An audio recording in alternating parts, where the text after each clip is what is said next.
Zamislite da imate sredstvo koje odbija štetnike, sprečava bolesti, jača imunitet biljaka, ne zagađuje zemlju niti vodu, a možete ga pronaći čak u vlastitoj kuhinji.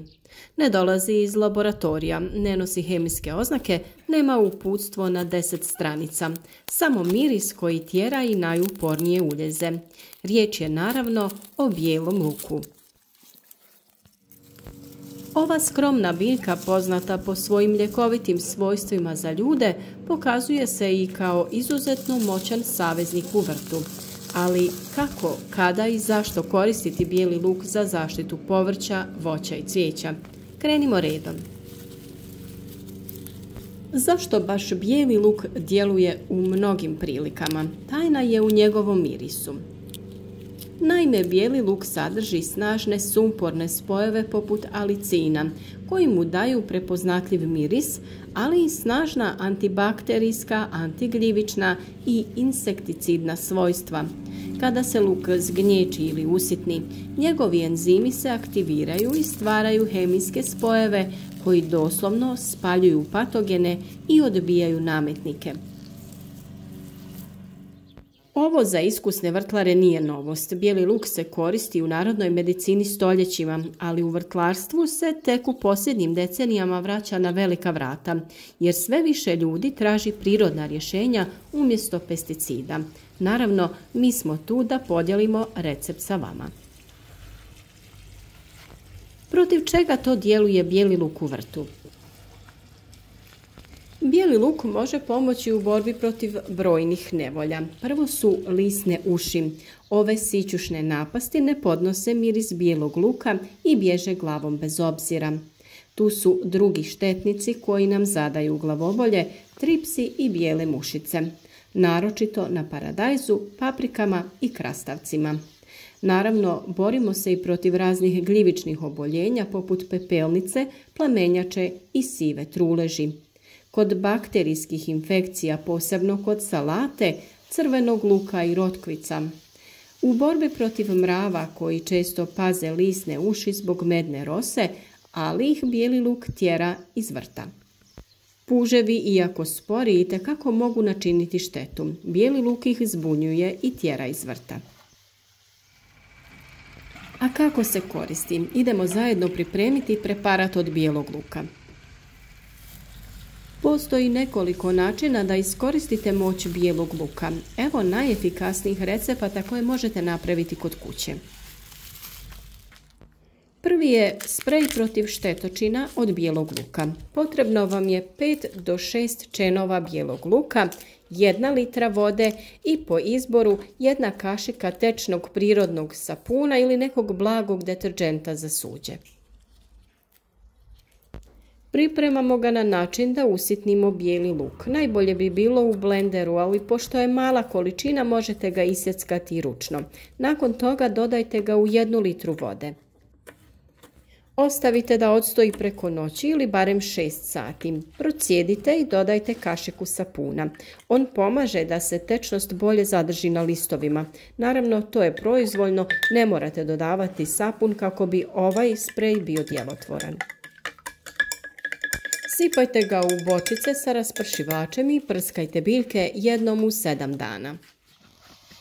Važna napomena koju uvijek spominjem jeste da morate biljke prskati rano ujutro ili predvečer, nikako po jakom suncu, jer voda na listovima može napraviti ožegotine i uništiti biljke. Drugi recept je za bijeli luk i čili kao super duo. Ako želite još jači učinak, dodajte ljutu papričicu. Kombinacija bijelog luka i čilija djeluje kao prirodni pesticid. Kao i u prvom receptu, potrebno vam je 5 čenova bijelog luka i 1 ljuta papričica ili kašikica mljevene ljute paprike, te to dodajte u 1 litru vode. Kao što sam rekla, priprema je ista kao kod prethodnog recepta. Ova mješavina je naročito učinkovita protiv lisnih uši, pauka i grinja. A napast koja svima zadaje glavobolje posljednje vrijeme su smrdibube, a ovaj duo i taj problem rješava za tren. Pa ukoliko imate ove štetnike u vrtu, krenite u akciju. Treći recept je ekstrakt bijelog luka za gljivične bolesti. Potrebno vam je 100 g bijelog luka i 1 litra vruće vode. Nasjeckajte bijeli luk, prelijte ga vrućom vodom i ostavite da se hladi 24 sata. Procijedite i koristite za zalijevanje korijena ili prskanje listova biljaka. Posebno pomaže u zaštiti paradajza i krastavaca od plamenjače. Četvrti izbor je naravno sadnja bijelog luka između povrća. Ne morate ga saditi striktno u jednu gredicu, nego ga posadite svuda po vrtu. Možda je ovo jedan od najjednostavnijih načina. Jednostavno zasadite bijeli luk između redova mrkve, cikle, paradajza ili salate. Njegov miris odbija mnoge štetnike, insekte i glodavce, dok biljke u blizini uživaju u njegovom prisustvu. Mrkva i bijeli luk su savršen par, o tome smo već dosta govorili. Ono što je dobro jeste to da možete umjesto čenova bijelog luka iskoristiti i ljuske. Ono što većina nas obično baca zapravo su prava mala riznica hranjivih i zaštitnih tvari za biljke. Iako ne sadrže intenzivan miris baš kao čen, bogate su sumporom, kalijem, fosforom i antioksidansima. Evo za šta sve možete koristiti ljuske bijelog luka u vrtu. Poslužiti će vam kao prirodna prihrana za biljke. Ljuske bijelog luka sadrže minerale koji pomažu u jačanju korijena, rastu biljke i otpornosti na bolesti.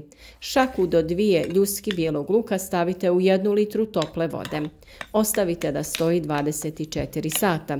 Procijedite i koristite za zalijevanje biljaka oko korijena, posebno paradajz, papriku, luk i krastavac. Ovaj čaj hrani biljke i poboljšava zdravlje tla. Možete ga koristiti i za jačanje imuniteta presadnica. Kod sadnje presadnica paradajza, paprika, kupusa možete potopiti korijen biljke u razblaženi čaj od ljuski bijelog luka prije sadnje. Razrijedite ga u omjeru 1:3 sa vodom. Ovo djeluje kao blaga dezinfekcija i prirodni stimulator rasta. Treći način je da ga koristite za odbijanje štetnika iz tla. Ako imate problem sa štetnim larvama, nematodama ili puževima, zakopajte šaku suhih ljuski bijelog luka u zemlju oko biljaka. One će otpuštati blage sumporne spojeve koji odbijaju mnoge podzemne štetnike. Četvrti izbor je naravno kompostiranje. Dodavanje ljuski bijelog luka u kompost obogaćuje ga mineralima i pomaže u razgradnji materijala zbog svojih prirodnih antibakterijskih svojstava. Koristan je i kod odbijanja mrava i lisnih uši. Suhe ljuske bijelog luka možete rasuti oko biljaka kao barijeru protiv mrava, lisnih uši i tripsa. Njihov miris, posebno kad se navlaže, stvara neugodno okruženje za mnoge sitne napasnike.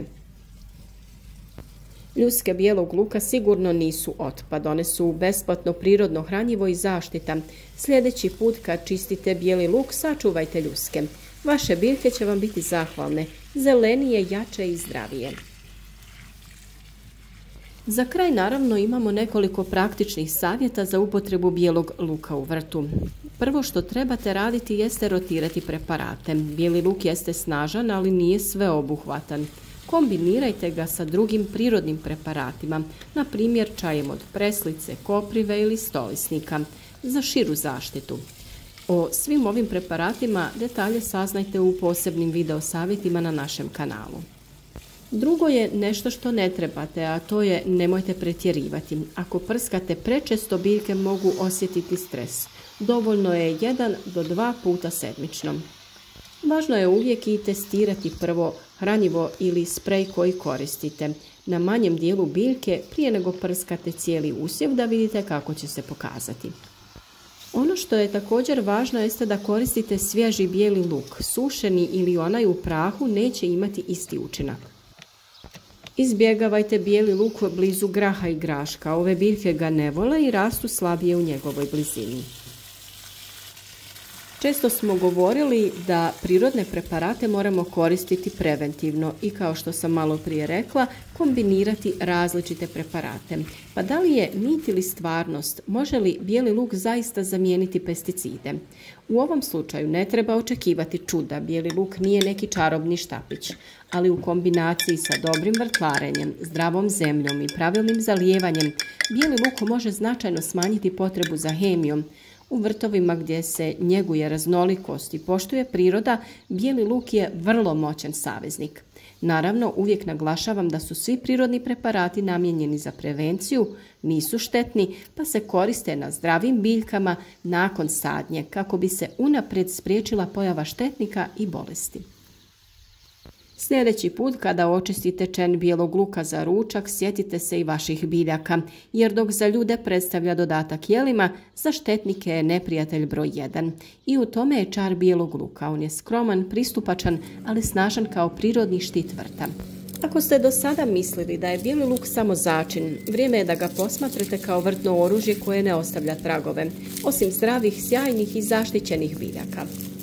Nadamo se da vam je ovaj savjet koristan, da ćete se i dalje družiti sa nama, jer svako jutro dajemo vam novi koristan savjet za ekološki uzgoj vaših biljaka. Podržite naš rad sa lajkom, podijelite video sa prijateljima i vidimo se već sutra u novom video savjetu.